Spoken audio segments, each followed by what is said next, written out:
आज का सेशन जो है ना, ये चाहे होलसेल कर रहे हैं या प्राइवेट में कर रहे हैं, ये इम्पोर्टेंट है। ठीक है, आज के सेशन में वैट और सेल्स टैक्स, ठीक है, यूके में वैट क्या चीज़ है और यूएसए में सेल्स टैक्स ये क्या चीज़ है, इस चीज़ को बताना चाह रहा हूँ। और जो लोग प्राइवेट में कर रहे हैं उनके लिए काफ़ी हद तक इम्पोर्टेंट है, क्योंकि मोस्टली लोग जाते हैं यूके में। यूके में वहाँ पे इम्पोज होता है वैट। अब वैट क्या चीज़ है, वैट एग्जाम कैसे करवाते हैं, ठीक है, एग्जाम करवाने के लिए क्या चीज़ अमेजोन को देते हैं, ठीक है। ये तो जिनके जो यूके में काम कर रहे हैं उनके लिए काफ़ी हद तक इम्पोर्टेंट है, क्योंकि उनको मसला अभी नहीं आता, मसला आता तकरीबन अब से कुछ साल बाद। ठीक है, साल बाद चाहे वो काम कर रहे हो या ना कर रहे हो, फिर उनके लिए मसला आता है कि वो क्या कर रहे हैं, मोस्टली प्राइवेटेबल वाले। ठीक है, तो सेल्स टैक्स का बताता हूँ वो क्या होता है, लेकिन उससे पहले वैट का बताता हूँ। वैट की बताता हूँ टाइप्स कितने किस्म की होती हैं, और वैट इम्पोज कैसे होता है, वैट को एग्जाम किस तरह करवाया जाता है, अमेजोन को क्या चीज़ दी जाए कि अमेजोन आपका वैट एग्जाम कर दे। ठीक, पहले समझ ले वैट क्या चीज़ है। पाकिस्तान में जैसे होता है ना, आपकी इनकम पे टैक्स लगता है, ठीक है, टैक्स। इस तरह यूके में टैक्स को वैट कहा जाता है। वैट मतलब होता है वैल्यू एडिशन टैक्स। ठीक,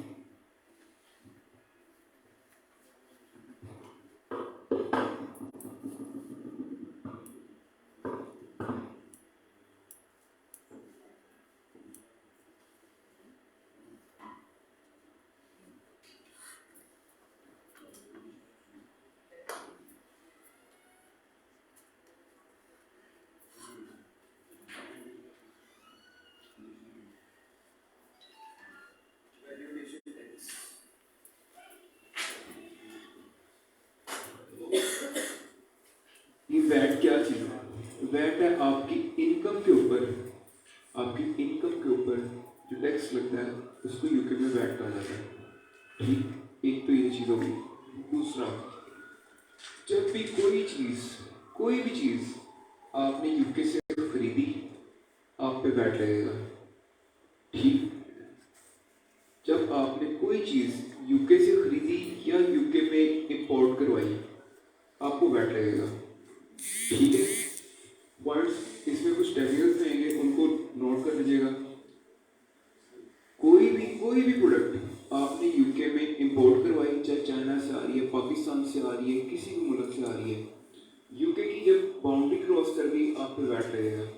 ठीक है, या आपने रैपिड लॉन्च, एक नाम आपने सुना होगा, रैपिड लॉन्च में क्या होता है कि आपको प्रोडक्ट ना सेम कंट्री से बाय करनी पड़ती है। दूसरा, होलसेल में भी आप सेम कंट्री के डिस्ट्रीब्यूटर से बाय कर रहे होते हैं। ठीक है, आप पे तब भी वैट लग रहा होता है। वैट की स्टेजेस बताता हूँ, उसके बाद भी बता दूँ वैट क्या चीज़ होती है और किस तरह से कैलकुलेट किया जाता है। वैट की स्टेजेस है, वैट ना आपकी सेल 0 से लेके 85,000 पाउंड तक जब तक नहीं ना पहुँचती, 0 से लेके 85,000 पाउंड तक जब तक नहीं पहुँचती, तब तक आपको 0 वैट देना पड़ता है। ठीक है, जैसे आपकी 85,000 से क्रॉस कर दी सेल, आपको देना पड़ेगा 7.5% वैट। 7.5% आप पर इम्पोज कर दिया जाएगा। ठीक, जैसे ही आपकी, और ये कब तक है 7.5%, जब तक आपकी 2,25,000 पाउंड तक सेल क्रॉस नहीं कर जाती। ठीक है, जैसे ही क्रॉस कर गई आप पे 20% तक वैट लग जाएगा। ठीक, अभी मैंने 3 स्टेजेस बताई हैं, इनको मैं लिख के यहाँ समझा देता हूँ, आपको बेहतर समझ आ जाएगा वैट की कितनी स्टेजेस हैं और वैट कितनी किस्म का होता है।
मैंने कुछ नोट किया यहाँ पे, ठीक। ये जो मैंने स्टेजेस लिखी है ना, अब समझ लो वैट क्या चीज़ है। वैट कहते हैं यूके में, टैक्स को वैट कहते हैं, ठीक है। वैट आप पे कब लगता है? जब कोई चीज़ आपने यूके में लेके आए या कोई चीज़ आपने यूके में रहते हुए खरीदी for the purpose of resale, ठीक है, आप पे वैट लग जाएगा। आपने प्राइवेट लेवल की बात करता हूँ, आपको कोई प्रोडक्ट पसंद आई, आपने उसकी सोर्सिंग की चाइना से आप लेके आ रहे हैं यूके में, ठीक है। यूके में कहीं भी आप, पूरे यूरोप की अगर मैं बात करूँ, यूके को पूरे यूरोप अगर मैं कंसिडर करूँ ना, तो आपको वैट लग जाएगा। वैट किस तरह से होगा? आपको जब कस्टम पे आपकी चीज़ें रोकी जाएंगी ना, तो आपसे वैट मांगा जाएगा, लेकिन आप लोग लेते हैं डीडीपी, आपकी प्राइस में पहले इंक्लूड हुआ होता है, वो भी कैलकुलेट करके दिखा दूँ किस तरह से वो करते हैं, ठीक। अब आपने डीडीपी ली, आपकी प्राइस में ऑलरेडी इंक्लूड है वैट। जो आप उनको सप्लायर प्राइस दे रहे हैं ना, उसने वैट के पैसे डाले हुए हैं और फिर आपको दे रहे हैं पैसे, ठीक है, आपको वो कॉस्ट दे रहे हैं। आप लेके यूके में जब जैसे ही आपकी बाउंड्री क्रॉस की प्रोडक्ट्स, ठीक है, आप पे वैट लग गया, ठीक। अब वैट आप पे लगा हुआ है, आपने वैट स्टार्टिंग में पे कर दिया है। ये आप लोग को अगर डीडीपी की डिटेल देखें ना, तो उसमें सप्लायर आपको मोस्टली नहीं दिखाते, लेकिन आप लोगों से पूछना चाहिए कि वैट लगा है या नहीं लगा। अब वैट होता किस तरह से है, ई कॉमर्स का क्या हिसाब किताब है और बाकी क्या हिसाब किताब है वो भी बताता हूँ, लेकिन उससे पहले ये समझ लें वैट की ना 3 स्टेजेस होती है नॉर्मली, लेकिन ये जो स्टेज है ना, ये कम लोगों को पता है। ये देखिए, नॉर्मली जो यूके में रह रहे होते हैं ना, उन पे डायरेक्ट या तो ये स्टेज लगती है या तो ये स्टेज लगती है, ठीक है। अगर कोई बंदा यूके में रह के कोई भी बिजनेस कर रहा है, उसको पहले ये स्टेज लगती है कि 85,000 पाउंड तक ना स्लैब्स में आया गवर्नमेंट कि 85,000 पाउंड तक कोई आपको टैक्स नहीं देना पड़ेगा, किसी किस्म का टैक्स नहीं देना पड़ेगा, ठीक है।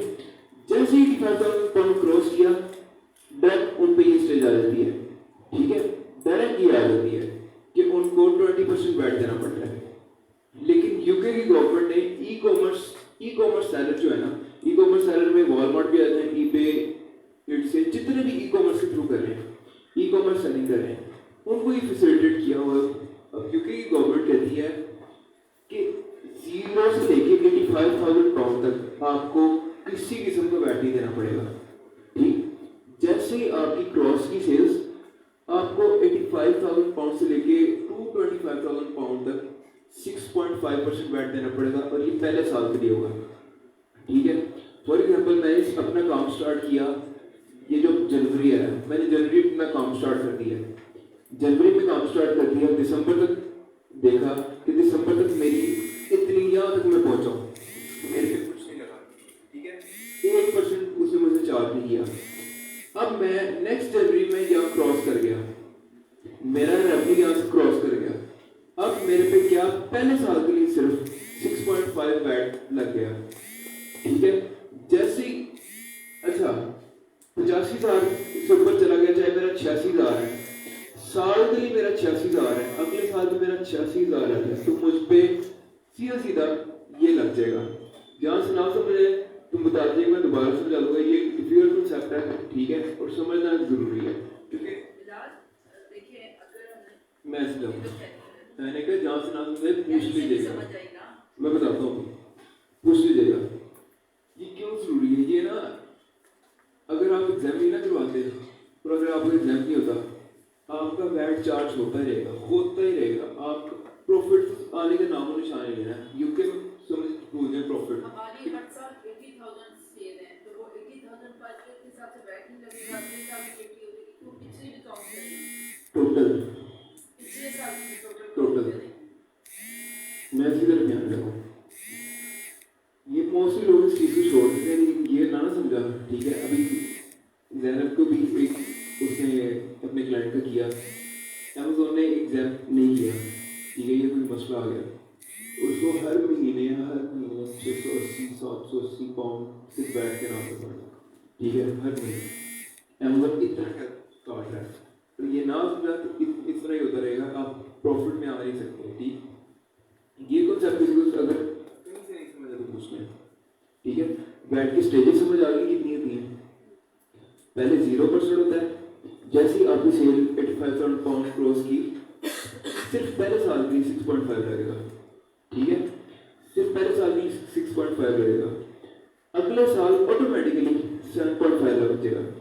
7.5 कब तक लगेगा? जब तक आपकी 2,25,000 पाउंड तक सेल नहीं जाती। जैसे ये क्रॉस करके आप पे डायरेक्ट 20% लगेगा और ये मैक्सिमम होता है, ठीक है। अब मैं समझाता हूँ ई कॉमर्स सेलर के लिए क्या सिनेरियो होता है और बाकी सेलर्स के लिए क्या सिनेरियो होता है और कौन सा वैट। अच्छा, तो आपको ना वैट रजिस्टर्ड भी होना पड़ता है यूके में। अगर यूके में काम कर रहे हैं तो आपको वैट रजिस्टर्ड होना पड़ता है। वैट रजिस्टर्ड नहीं होंगे उसका भी बता दूंगी, एक किस्म को क्राइम आ जाता है, ठीक, क्राइम समझा जाता है वहाँ पे। अगर आप वैट रजिस्टर्ड नहीं होते, आपको एक टाइम पे वैट रजिस्टर्ड होना ही पड़ता है।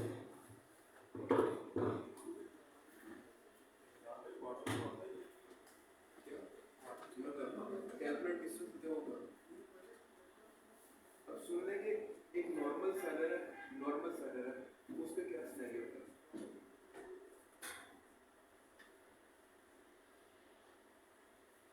वैट है,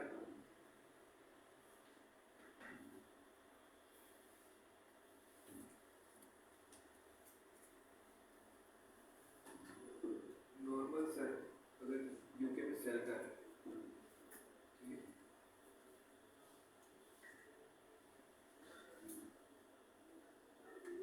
फॉर एग्जाम्पल मैं अपनी मिसाल लेता हूँ, मेरा यूके में एक स्टोर है, ठीक, अब मैंने फ़ोन ही सेल करा है, फ़ोन का कवर सेल करा है, मैंने चाइना से मंगवाया। चाइना से जैसे ही मैं मंगवाऊँगा, जब मेरा कस्टम पे माल आएगा वो पूछेंगे कितने का माल है, ठीक है, कितने का खरीदा गया है। मैं कहता हूँ मेरी, फॉर एग्जाम्पल मैं कहता हूँ मेरी पर यूनिट कॉस्ट है,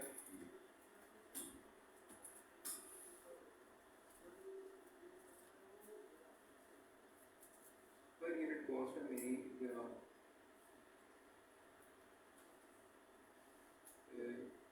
4 पाउंड। मैं अगर पर यूनिट कॉस्ट मेरी 4 पाउंड, ठीक है, और मेरी यूनिट्स हैं 1000। कहते कितनी यूनिट्स? मेरे को 1000 यूनिट्स, ठीक। अब मुझसे वो क्या करेंगे, मुझसे वो डायरेक्ट 20% वैट चार्ज कर देंगे,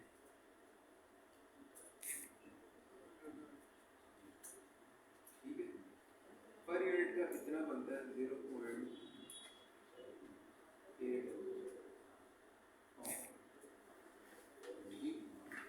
मैं नॉर्मल यूके में मेरा एक स्टोर है, ठीक है, कोई भी स्टोर है, मैं चाइना से प्रोडक्ट इंपोर्ट करवाता हूँ, ठीक है, मैंने मेरे पास ट्रेडिंग करने की इधर यूज करूँगा, मैं चाइना से इंपोर्ट करवाता हूँ। कस्टम पे आकर माल होता है, वो देखते हैं अंदर, उससे पूछते हैं क्या डिटेल है, मैं कहता हूँ 1000 यूनिट्स, कहते पर यूनिट कितने का है जो पीछे से खरीदा है, मैंने उनको कहा है 4 पाउंड का, ठीक है, 4 पाउंड का, 4 पाउंड का है, 4 पाउंड का पर यूनिट जो है ना, उन्होंने मुझसे 20% चार्ज करना है, ठीक है। पूरे माल का अगर मैं देखूँ इसको 1000 से मल्टीप्लाई करके 800 पाउंड निकला है, ठीक है। अब मेरी, मैं आपको बताता हूँ कि मेरी टोटल इन्वेंट्री है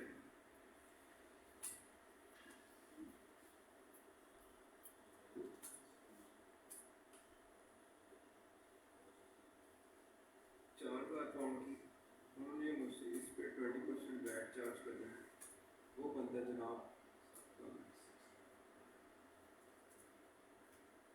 800 पाउंड, ठीक है। डायरेक्ट उन्होंने मुझसे ना इम्पोर्ट करवाया, कर दिया। अब मैं रीसेलर हूँ, ठीक है, मैं रीसेलर हूँ। यूके की गवर्नमेंट ना यहाँ तक समझती है कि एक बंदे ने 1000 यूनिट अपनी खुद कंज्यूम करने के लिए मंगवाई, ठीक है, उनके पास कोई सबूत नहीं होता कि आपने इसको बेचना है या नहीं बेचना है, ठीक। यहाँ तक समझे, यहाँ की इसके दौरान एक कॉन्सेप्ट मैं देने जा रहा हूँ।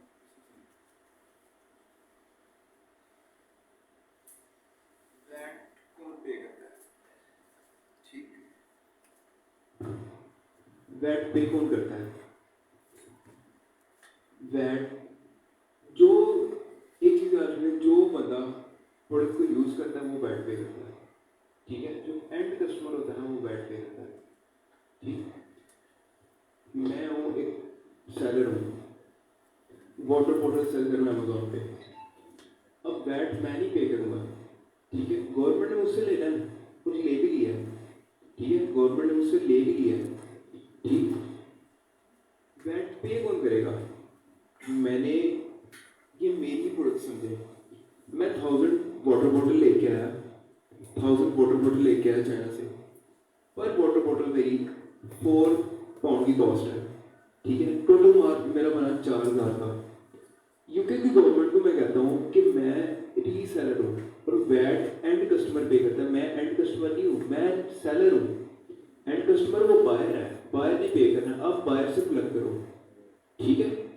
मैं उसे कह रहा हूँ मैं तो सेलर हूँ, मैं सेलिंग करने जा रहा हूँ, बायर ने वैट पे करना होता है, आप बायर से तो नहीं कलेक्ट करते। कहते हैं हमें इस चीज़ का क्या सबूत है कि आप बायर हो, आप एंड कस्टमर हो या आप रीसेलर हो? हमारे पास किसी चीज़ का एविडेंस नहीं है, ठीक है, किसी चीज़ का एविडेंस नहीं है। वो कस्टम पे मेरा माल लोग रोक लेते हैं, ठीक, कस्टम पे उन्होंने मेरा माल रोक लिया। अब जब तक मैं 20% वैट नहीं पे करूँगा, 20% वैट नहीं पे करूँगा, तब तक उन्होंने मेरा माल रिलीज नहीं किया। मैं क्या कहता हूँ, उन्हें कहता हूँ ठीक है 4000 पाउंड का मेरा माल है, आप 20% वैट काट लो, तो 20% वैट मेरे से ले लेते हैं 800 पाउंड। 800 पाउंड मैंने उनको दे दिए, उनसे अपनी प्रोडक्ट पहले तो छुपाई, प्रोडक्ट अमेजोन के वेयर हाउस लेके गया, अमेजोन के वेयर हाउस लेके जाके कस्टमर ने जब खरीदा ना, कस्टमर ने खरीदा, अब सेलर कस्टमर से गवर्नमेंट के बिहाफ पे बैठ कैलकुलेट करके चार्ज कर रहा होता है, ठीक है। ये बात नहीं समझ, दोबारा कुछ मैं दोबारा समझा देता हूँ, नहीं मैं दोबारा समझाता हूँ। देखिए वैट पे कौन करता है? Buyer, very good. ये है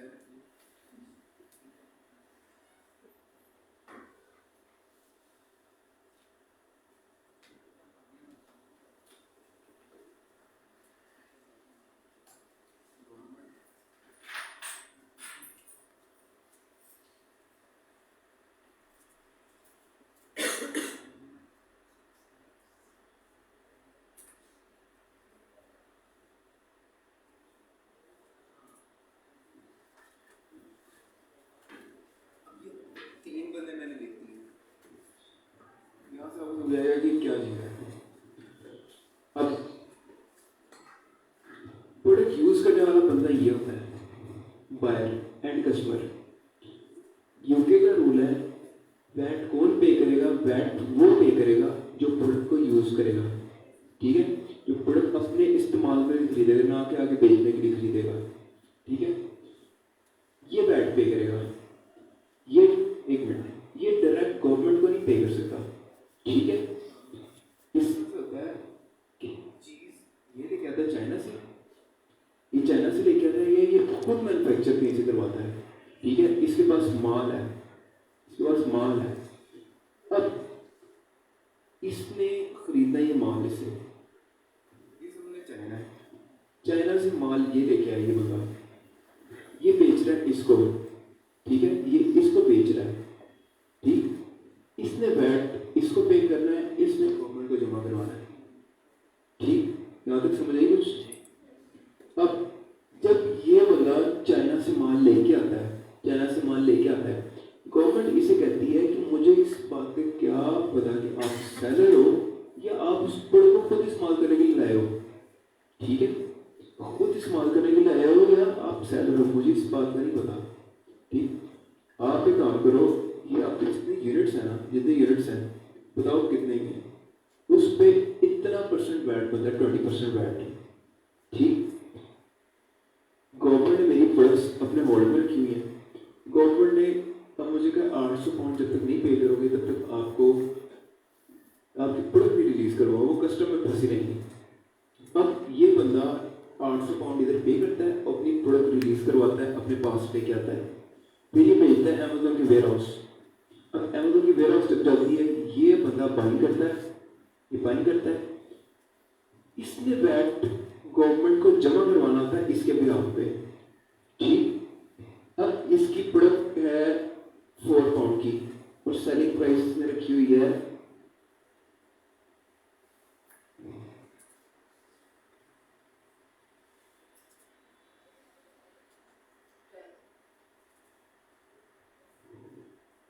20।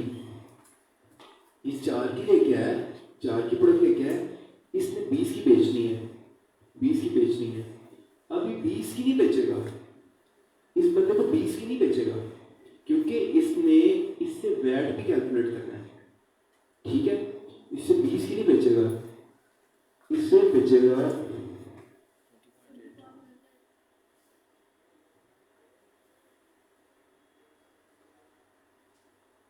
20.8।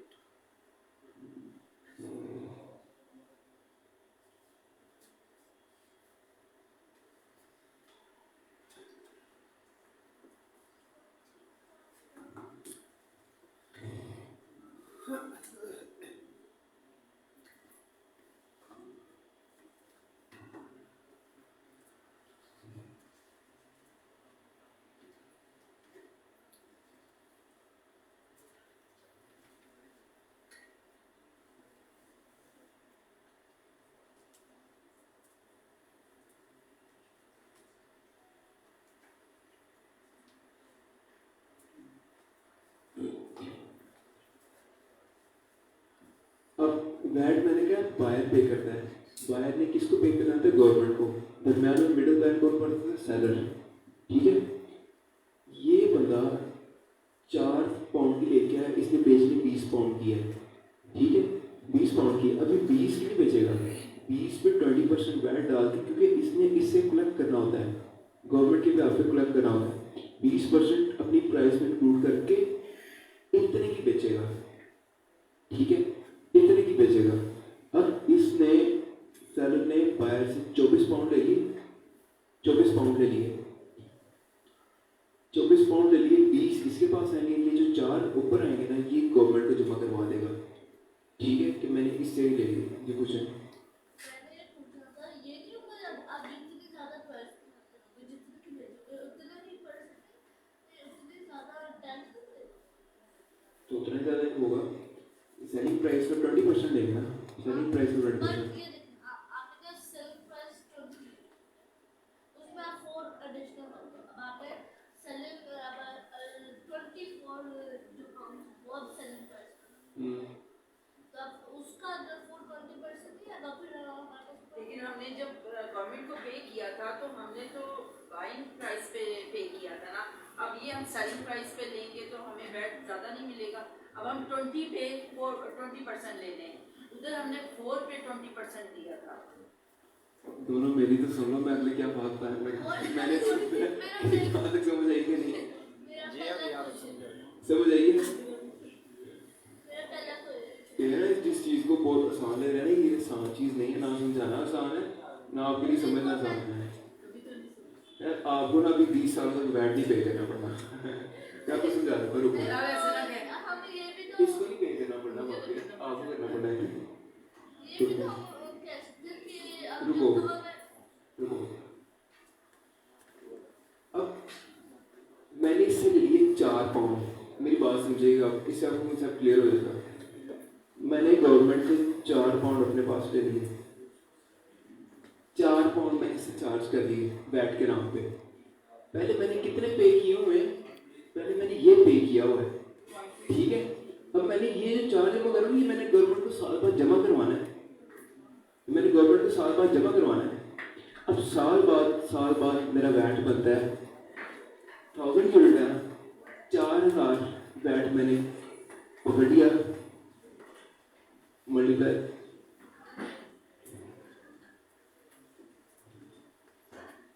टोटल मेरे पास जो मैंने बायर से इकट्ठा किया सारी इन्वेंट्री बेच के,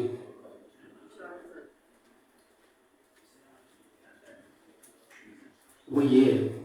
ये मैंने कहाँ से इकट्ठा किया, कहाँ से इकट्ठा किया, ये मैंने हर बायर से अपनी प्राइस पे कैलकुलेट करके बायर से इकट्ठा किया। एक बंदे से ये चार्ज किए, मेरे 1000 यूनिट से 4000 अब मेरे पास आ गए। ये मेरे पास गवर्नमेंट की इमानत पड़ी हुई है, मैंने गवर्नमेंट को जमा करवाना है, ठीक है, साल बाद गवर्नमेंट ने मुझे नोटिस आएगा कि जनाब आपने इतनी सेलिंग की है, ठीक है, 4000 पाउंड बनता है वैट, ये आप जमा करवाएं। मैं कहूँगा ठीक है, मैं ये जमा करवाता हूँ, लेकिन तब आपने कहा था आप सेलर नहीं हो, हमारे पास इस चीज़ का कोई एविडेंस नहीं है। तब आपने मेरे से 800 पाउंड चार्ज किया था, या मुझे 800 पाउंड वापस कर दो, ठीक है, या इसमें से 800 पाउंड लेस कर दो, ठीक है, इसमें से मैं उनको कहता हूँ 800 पाउंड लेस कर दो, कहते हैं ठीक है, इसमें से 800 पाउंड लेस करें और हमें